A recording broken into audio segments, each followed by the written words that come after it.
শোনো সবাই, প্রত্যেকবারের মতো এবারও আমরা সবাই মিলে একটা পিকনিকের আয়োজন করব। আর এই পিকনিকে আমরা নিজেরাই সবগুলো কাজ করব। ঠিক আছে ঈগল দাদা, তবে আমরা তো প্রত্যেকবার একভাবে পিকনিকের আয়োজন করছি। এবার যদি আমরা বৃষ্টিতে পিকনিক করতাম তাহলে আনন্দটা একটু অন্যরকম হতো। হ্যাঁ হ্যাঁ, কবুতর ঠিক কথাই বলেছে, কিন্তু বৃষ্টি তো চাইলেই পাওয়া যায় না। আর বৃষ্টি না হলে পিকনিক হবে কি করে? ও, তোমরা বৃষ্টি নিয়ে কোনো চিন্তা করো না। তোমরা সবাই আমার সাথে এসো, আমি বৃষ্টির ব্যবস্থা করছি। এরপর সবাই মিলে মেঘরাজার কাছে যায় আর মেঘরাজাকে সব কথা খুলে বলে। আচ্ছা ঠিক আছে, আমি তোমাদেরকে একটু আনন্দ দেওয়ার জন্য না হয় আজকে বিকেলে বৃষ্টি দিব। কি তোমরা কি খুশি হয়েছো তো? হ্যাঁ মেঘ বন্ধু, আমরা অনেক খুশি হয়েছি। তবে মেঘ বন্ধু, আমাদের আরেকটা রিকোয়েস্ট ছিল। বৃষ্টি দিও, কিন্তু ঝড় বাতাস দিও না, নয়তো আমাদের অনেক বড় ক্ষতি হয়ে যাবে।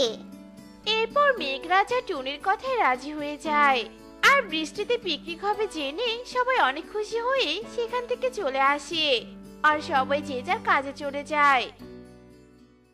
দূর দূর, এতজন থাকতে আমাকে কিনা বনে পাঠালো কাঠ কুড়াতে। ঈগল দাদার তো অনেক টাকা আছে, বাজার থেকে কিছু কাঠ কিনে নিয়ে এলেই তো হতো। আর এসব কথা না হয় ছেড়েই দিলাম। শুকনোতে পিকনিক না করে বৃষ্টিতে কিনা পিকনিক করার সবার ইচ্ছে। ছি ছি ছি ছি, এই বৃষ্টিতে খাবার রান্না করলে খাবারের মধ্যে যে কাদা বা ময়লা পড়বে না তাতে তো কোনো সন্দেহ নেই। আর আমি ওই খাবার কিছুতেই খাবো না। তার থেকে ভালো আমি আমার বাড়ি থেকে বিশ্রাম করি। কি ব্যাপার, কালু দাদা এখনো কাঠ নিয়ে আসছে না কেন? এদিকে তো আমাদের রান্নার সবকিছু জোগাড় করা শেষ, তবুও কালু এখনো কাঠ নিয়ে আসছে না। তাহলে কি কালু কোনো বিপদে পড়ে গেল? তোমরা সবাই এদিক সামলে নিও, আমি কালু দাদা আর কাঠের খোঁজ করছি।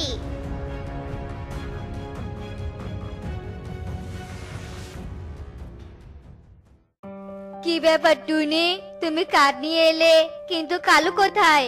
কালুকে তো দেখতে পাচ্ছি না। আছে হয়তো কোথাও। তোমরা তো কালু দাদাকে ভালোভাবে চেনো, এখন কোনো কাজেও সাহায্য করবে না, কিন্তু খাওয়ার সময় ঠিক চলে আসবে।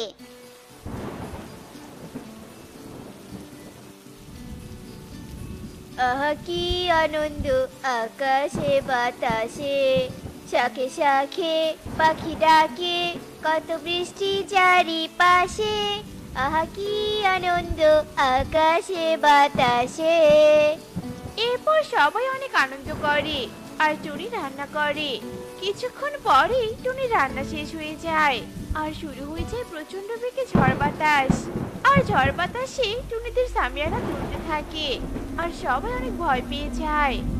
এ কি বৃষ্টির মধ্যে হঠাৎ ঝড় বাতাস শুরু হলো কি করে? মেঘ বন্ধু তো আমাদের সবাইকে কথা দিয়েছিল যে শুধুই বৃষ্টি প্রয়োগ করবে, কিন্তু এত বেগে ঝড় বাতাস কেন দিল? আরে আরে, এই ঝড় বাতাসে তো মনে হচ্ছে আমাদের সামিয়ানা উড়ে চলে যাবে। আর সামিয়ানা উড়ে গেলে তো আমাদের সব খাবার নষ্ট হয়ে যাবে, আর তখন আমাদের পিকনিকের আনন্দ আর পরিশ্রম দুটোই বৃথা হয়ে যাবে। এরপর চারজন মিলে সামিয়ানার চারটা খুঁটি শক্ত করে ধরে থাকে যাতে করে তাদের সামিয়ানা ভেঙে না যায় আর খাবারের কোনো ক্ষতি না হয়। আর বাকি সব পাখিরা টুনির সাথে আবারও মেঘরাজার কাছে চলে যায়। মেঘ বন্ধু, তুমি আমাদেরকে কথা দিয়েছিলে যে বৃষ্টি ছাড়া ঝড় বাতাস প্রয়োগ করবে না, কিন্তু তুমি এমনটা কেন করলে মেঘ বন্ধু?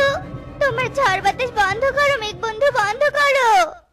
এরপর মেঘরাজা ঝড় বাতাস থামিয়ে দেয় আর সবাই অনেক খুশি হয়ে যায়।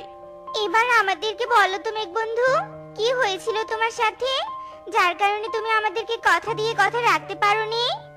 শোনো তবে, তোমরা যখন আমার কাছ থেকে চলে গেলে তার কিছুক্ষণ পরই আমি আমার মেঘকন্যাকে বলি, শোনো মেঘকন্যা, আমার শরীরটা একটু খারাপ লাগছে, তাই আমায় এখন একটু বিশ্রাম নিতে হবে। তুমি আমাকে বিকেলের দিকে ডেকে দিও। আমি টুনিদের কথা দিয়েছি আজকে আমি তাদেরকে বৃষ্টি উপহার দিব। ঠিক আছে বাবা, আমি তোমাকে ডেকে দিব। তুমি এখন বিশ্রাম করো, আমি একটু ফুল বাগানের দিকে গিয়ে প্রজাপতিদের সাথে মজা করে আসি। আমি এখানে বৃষ্টিতে ঘরে আটকা পড়ে আছি, যদি আজকে বৃষ্টি না থাকতো তাহলে আমিও বাজারে গিয়ে বিরিয়ানি কিনে নিয়ে আসতে পারতাম। সব নষ্টের মূল এই টুনি হারামজাদি। দাঁড়া, আমি তোদের বৃষ্টিতে পিকনিক করা এক্ষুনি বের করে দিচ্ছি। এই কথা বলে কালু একটা ছাতা মাথায় দিয়ে ফুল বাগানের দিকে যেতে থাকে। আর সেখানে গিয়ে দেখতে পায় মেঘকন্যা প্রজাপতির সাথে খেলছে। আরে বাহ, এই তো দেখছি মেঘনা চাইতেই বৃষ্টি। এই তো মেঘকন্যা। এই মেঘকন্যার বাবার জন্য বৃষ্টি শুরু হয়েছে। আর আমি যদি মেঘকন্যাকে আমার বাড়িতে নিয়ে গিয়ে বন্দি করে রাখি তাহলে মেঘকন্যাকে দিয়ে আমি বৃষ্টিও থামিয়ে নিব। আর অনেক খাবারও জাদু করে এনে দিতে বলবো। আমি আয়েগা মজা।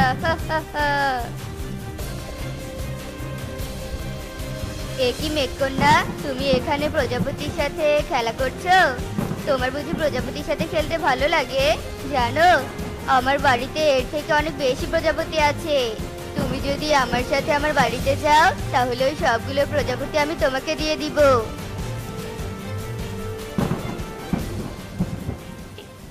এই মেঘকন্যা, তোর বাবা বৃষ্টি শুরু করছে। এখন তুই এই বৃষ্টি থামিয়ে দে। আর এই বৃষ্টির জন্য আমি বাজারেও যেতে পারিনি, আর বিরিয়ানিও নিয়ে আসতে পারিনি। এখন তুই তোর জাদু শক্তি দিয়ে আমাকে বিরিয়ানি এনে দে, নয়তো তোকে আমি আমার বাড়িতে বন্দি করে রাখবো। কালু দাদা, আমি তো অনেক ছোট, তাই আমি এখনো জাদু শক্তি ক্ষমতা পাইনি। আর তুমি তো আমাকে প্রজাপতি দিবে বলেছিলে, কিন্তু তুমি আমাকে এসব কি বলছো? তবে কি তুমি আমাকে মিথ্যে কথা বলেছো? এটা কি হলো? মেঘকন্যা তো বলছে সে এখনো জাদু শক্তি পায়নি। আর এখন যদি আমি মেঘকন্যাকে ছেড়ে দেই তাহলে মেঘকন্যা গিয়ে মেঘরাজাকে সব কথা বলে দিবে, আর মেঘরাজা আমাকে মেরেই ফেলবে। তার থেকে ভালো আমি একে আমার ঘরেই বন্দি করে রাখি। অন্যদিকে মেঘরাজার ঘুম ভেঙে যায়। আর সে দেখতে পায় তার পাশে মেঘকন্যা নেই। আর তাই সে ফুল বাগানে আসে। আর সেখানেও তাকে খুঁজে পায় না। আর তাই সে একটু এগিয়ে কালুর বাড়ির দিকে যেতে থাকে। আর মেঘকন্যাকে ডাকতে থাকে। মেঘকন্যা, মেঘকন্যা, তুমি শুনতে পাচ্ছো? মেঘকন্যা। আমি এখানে বাবা, আমাকে বাঁচাও, বাঁচাও। কালু দাদা আমাকে বন্দি করে রেখেছে বাবা। এরপর মেঘরাজা তার মেয়েকে দেখতে পায়। আর নিজের জাদু শক্তি দিয়ে কালুর ঘর ভেঙে দেয়। আর সেখান থেকে মেঘকন্যা আর তার বাবার কাছে চলে আসে। আর রেগে গিয়ে অনেক ঝড় বাতাস প্রয়োগ করে। আর কালুকে একটা রশি দিয়ে গাছের সাথে বেঁধে রাখে। আমি কালু দাদার হয়ে তোমার কাছে ক্ষমা চাইছি মেঘ বন্ধু। আমরা সবাই কালু দাদার কাজে লজ্জিত। তুমি আমাদেরকে তোমার বৃষ্টি দিয়ে সাহায্য করেছো, কিন্তু দেখো আমাদের মধ্যে একজন তোমার মেয়েকে বন্দি করে রেখেছে। সত্যি তুমি কালু দাদাকে বেঁধে রেখে অনেক ভালো কাজ করেছো। কালু দাদাকে ওর কাজের জন্য উচিত শিক্ষা দিয়েছো। আমাকে বাঁচাও টুনি, আমাকে বাঁচাও। তোমরা সবাই আমাকে এখান থেকে মুক্ত করো। ও মেঘ বন্ধু, আমার ভুল হয়ে গেছে। আমাকে তুমি মাফ করে দাও। আমি আর কখনো এমন কাজ করব না। এরপর মেঘরাজা কালুকে ক্ষমা করে দেয় আর কালুকে মুক্ত করে দেয়। আর তারপর সবাই পিকনিকের মাঠে চলে আসে। ইস, অনেকক্ষণ থেকে কিচ্ছু খাইনি। খিদের জ্বালায় পেটে ইঁদুর লাফাচ্ছে। আর আমি তো পিকনিকে কাউকে কোনো কাজে সাহায্যও করিনি। তবে কি আমাকে কেউ খেতে দিবে? এই নাও কালু দাদা, তোমার ভাগের খাবার। কিন্তু টুনি, আমি তো কোনো কাজে তোদেরকে সাহায্য করিনি, তবুও তোরা আমাকে খেতে দিচ্ছিস। তোরা সত্যি অনেক ভালো রে। বাকির প্রশংসা খাওয়া শেষে বলবো, আগে খেয়ে নেই। অনেক খিদে পেয়ে গেছে আমার। শোনো সবাই, এটা হলো একটা সোনার মেডেল। আর এই মেডেল পাবে টুনি, কারণ আমি ভেবে রেখেছিলাম এই পিকনিকে যে বেশি পরিশ্রম করবে আমি তাকে এই মেডেলটা দিব। আর আমি লক্ষ্য করেছি টুনি সব থেকে বেশি কাজ করেছে, তাই এই সোনার মেডেলটা টুনির। টুনি, এই নাও এই মেডেল। না ইগল দাদা, এই মেডেল আমি নিতে পারবো না, কেননা আমরা সবাই মিলে পিকনিকের পুরো কাজগুলো শেষ করেছি। আমার একার পক্ষে পিকনিকের সব কাজ করা কিছুতেই সম্ভব হতো না। আর আমরা সবাই মিলে সবাইকে সাহায্য করেছি বলেই আজকে অনেক আনন্দ করে পিকনিকটা করতে পেরেছি। হ্যাঁ টুনি, তুমি ঠিক কথাই বলেছো। কোনো কাজ একা করার থেকে সবাই মিলে করলে বেশি পরিশ্রম করতে হয় না।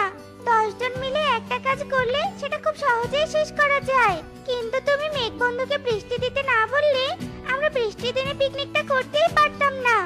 তাই এই মেডেলটা তুমি নিলে আমরা খুশি হব। আর কথাই আছে, 10 মিলে করি কাজ, হারি জিতে নাহি লাজ।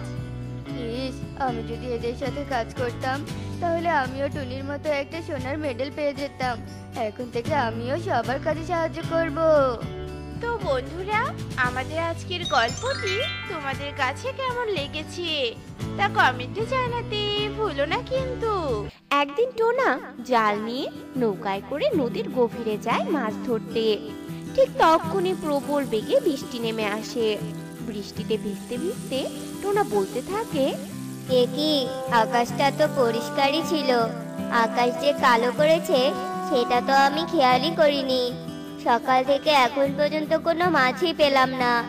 এই প্রবল বৃষ্টিতে নদীর মাঝে থাকা যাবে না, এক্ষুনি নৌকা পাড়ে ভিড়াতে হবে। এরপর টোনা তাড়াতাড়ি করে বৃষ্টিতে ভিজে ভিজে নৌকা পাড়ে ভেড়ায়। পাড়ে এসে টোনা বলতে থাকে, প্রতিদিনের মতো আজকেও খালি হাতে বাসায় ফিরতে হবে। না জানি আর কতদিন এইভাবে কাটাতে হবে। রাত হয়ে আসছে, যাই, তাড়াতাড়ি বাসায় যাই। এই বলে টোনা কাক ভেজা হয়ে বাসায় যায়।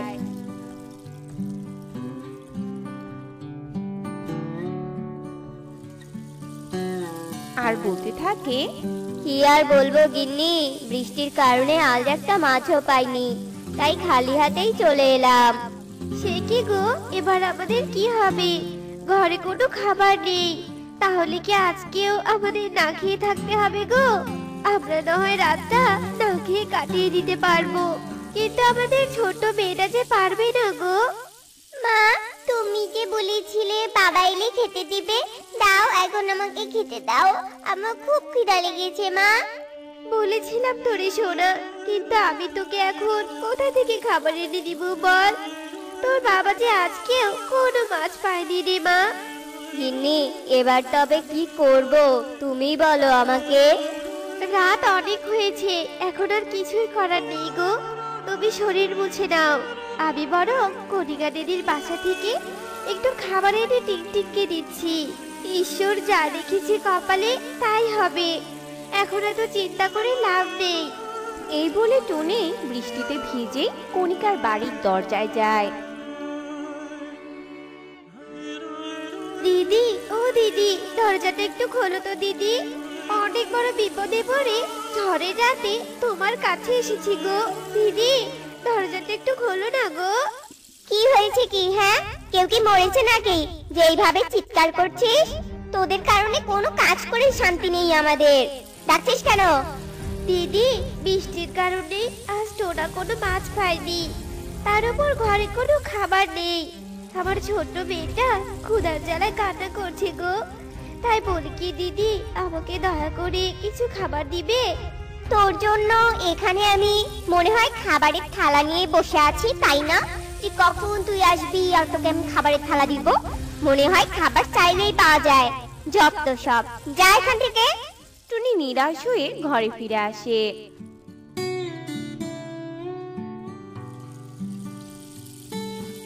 রাতে টোনার প্রচুর জ্বর আসে। টুনি সারা রাত ধরে টোনার সেবা করে, কিন্তু টোনা তবুও সুস্থ হয় না।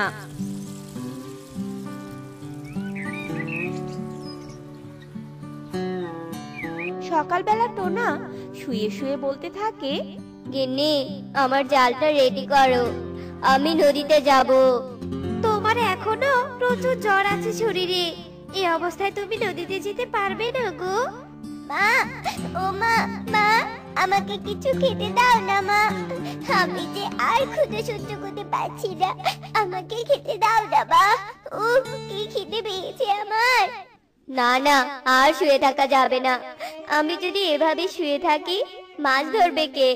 আর এই সংসার কে চালাবে? মেয়েটার আমার যে খিদে পেয়েছে। টোনা, আমি যাব মাছ ধরতে।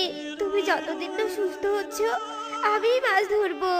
টুনি, জেদ করো না, তুমি যে এই কাজ আগে কখনো করনি, তুমি পাবে না মাছ ধরতে। মাথাটা কি ধরেছে? আমি তোমার কোনো কথাই শুনবো না গো, আমি চললাম। সাবধানে থেকো তোমরা। টিকটিক মা, তুই তোর বাবার খেয়াল রাখিস সোনা। যাবে যখন, তখন একটা কথা শুনে যাও, নদীর উত্তরের দিকে যেও না, ওইদিকে কেউ যায় না, ওদিকে যে খরস্রোত। টুনি টোনার কথা শুনে জাল নিয়ে নদীর দিকে রওনা দেয়। টুনি নৌকায় করে নদীর গভীরে গিয়ে জাল ফেলতে থাকে, কিন্তু টুনির জালে কোনো মাছ ওঠে না। কতবার করে জাল ফেললাম, তবু একটা মাছ উঠলো না। টোনা তো একবার বলেছিল নদীর উত্তরে কেউ যায় না মাছ ধরতে। যেহেতু কেউ ওখানে যায় না, সেহেতু ওখানে অনেক মাছ আছে। যাই, ওইদিকেই যাই আমি। এই বলে টুনি নৌকা নিয়ে নদীর উত্তরে যায় আর জাল ফেলতে থাকে, কিন্তু এখানেও টুনি কোনো মাছ পায় না। এই দেখে টুনি নিরাশ হয়ে নৌকায় বসে কাঁদতে থাকে। ওদিকে যে তার স্বামীর সন্তান না খেয়ে বসে আছে, টুনি কোনো উপায় খুঁজে পাচ্ছিল না। আমি একটা মাছও পেলাম না। এবার আমি কি করে আমার স্বামীকে সুস্থ করব?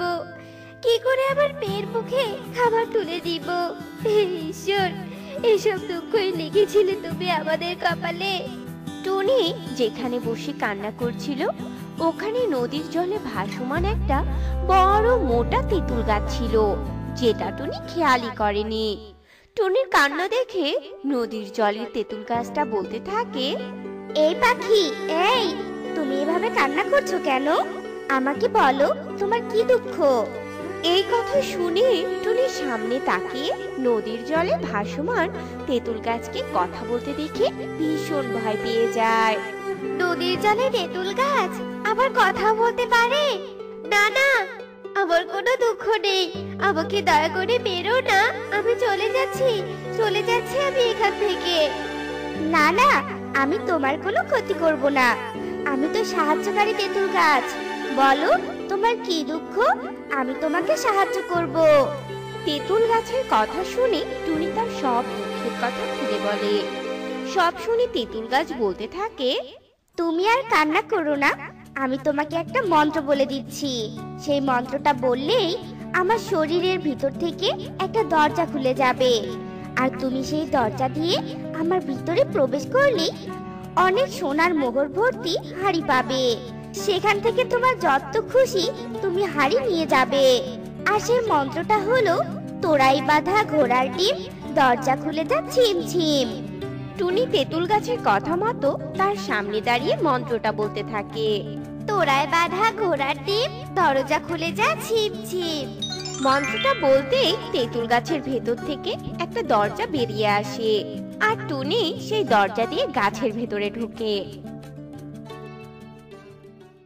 আর টুনি গাছের ভেতর ঢোকার সাথে সাথে দরজা বন্ধ হয়ে যায়।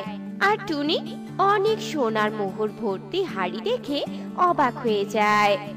এখানে তো অনেক সোনার মোহর। আমি এত সোনার মোহর কি করব? আমার একটা হাড়ি হলেই চলবে। এই বলে টুনি একটা মোহর ভর্তি হাড়ি নিয়ে দরজার সামনে এসে একই মন্ত্র বলে, আর দরজাটা খুলে যায়। আর টুনি বাহিরে এসে তেঁতুল গাছের কাছে বিদায় নিয়ে বাড়ি চলে আসে।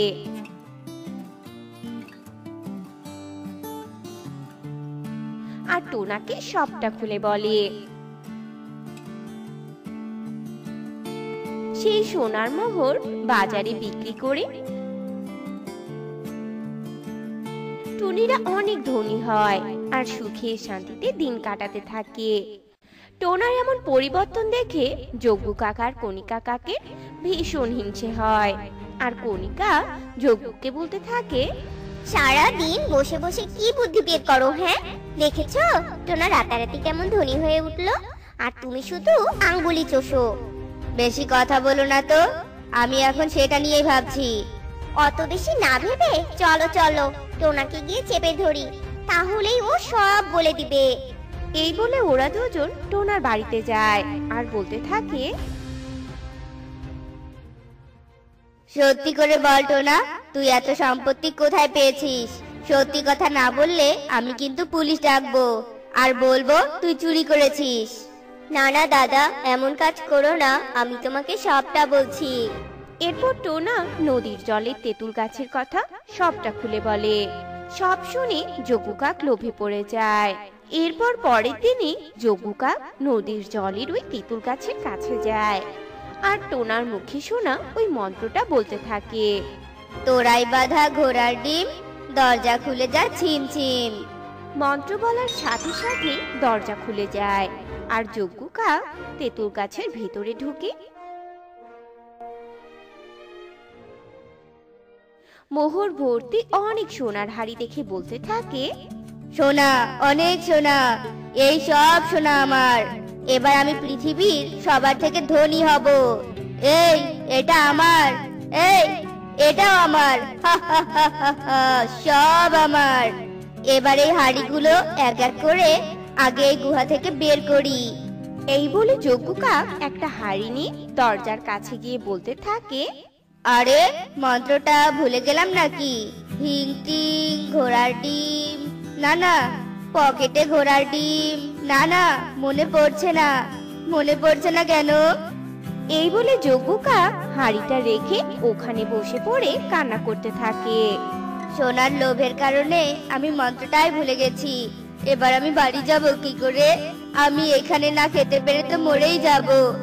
এই গাছ, আমাকে বের করো, আমি বাইরে বেরোবো। আমি আর কখনো লোভ করব না।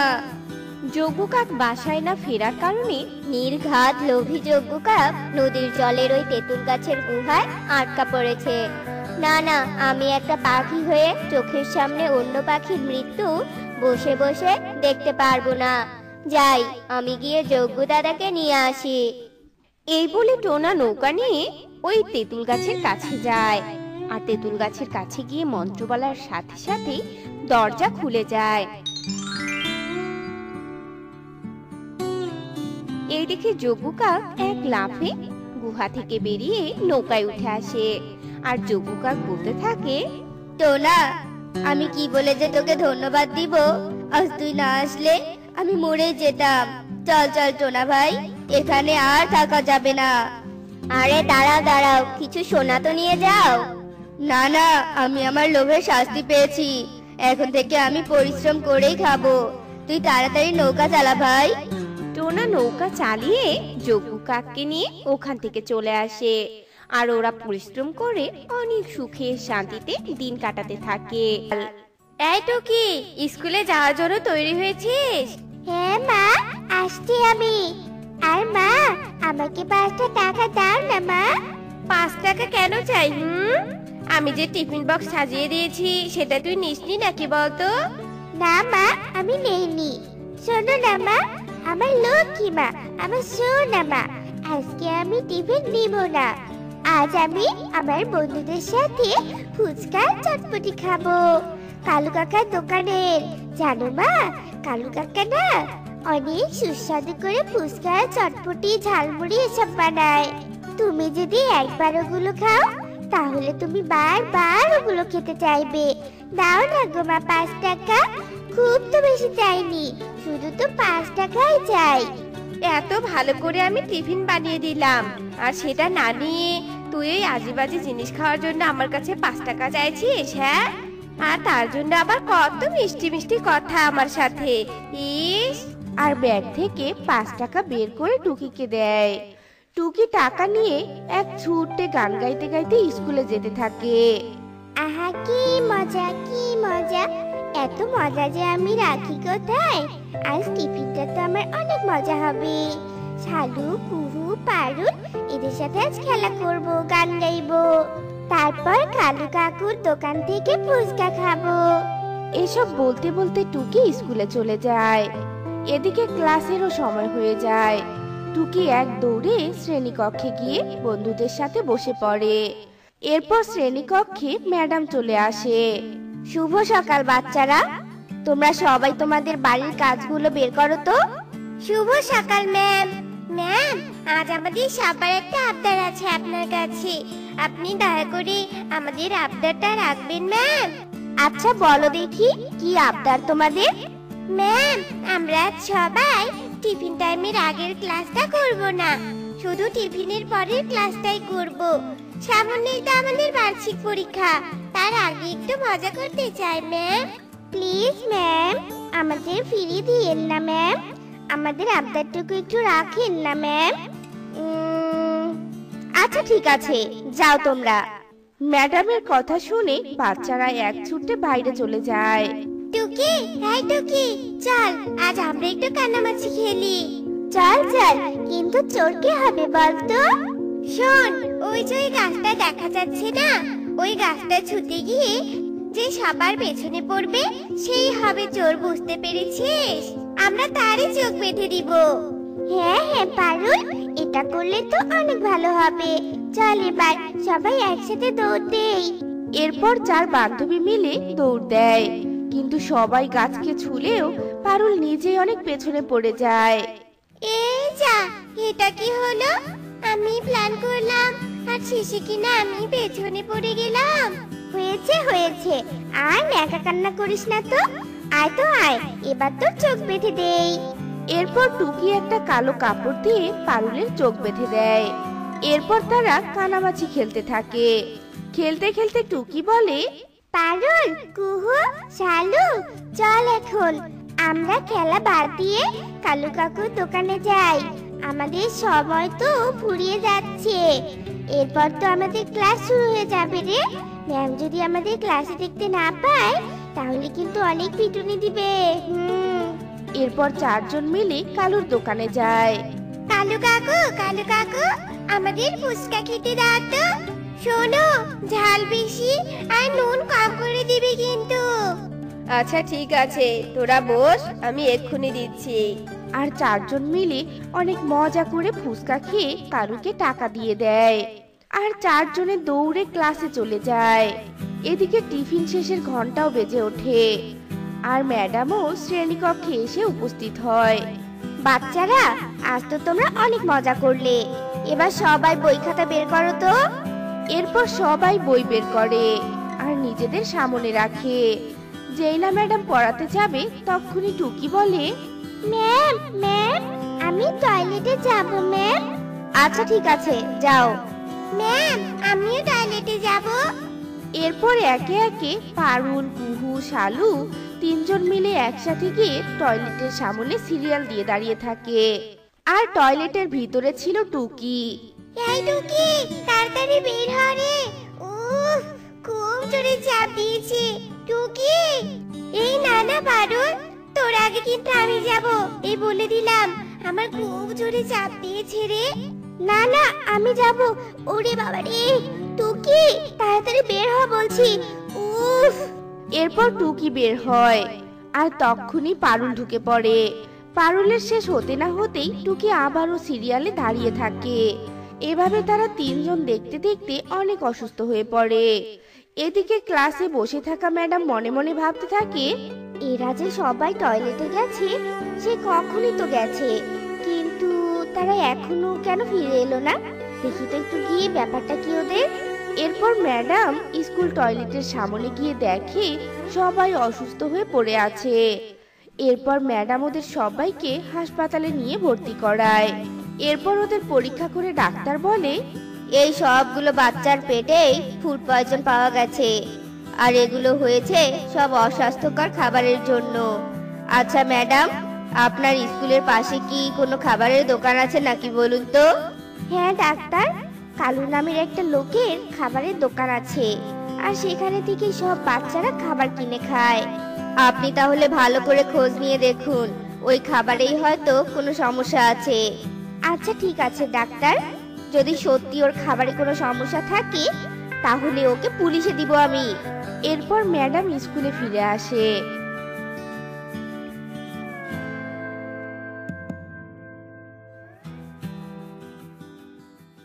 কালু, তোমার এত বড় সাহস, তুমি আমার স্কুলের বাচ্চাদের এমন অস্বাস্থ্যকর খাবার খেয়ে অসুস্থ বানাচ্ছ?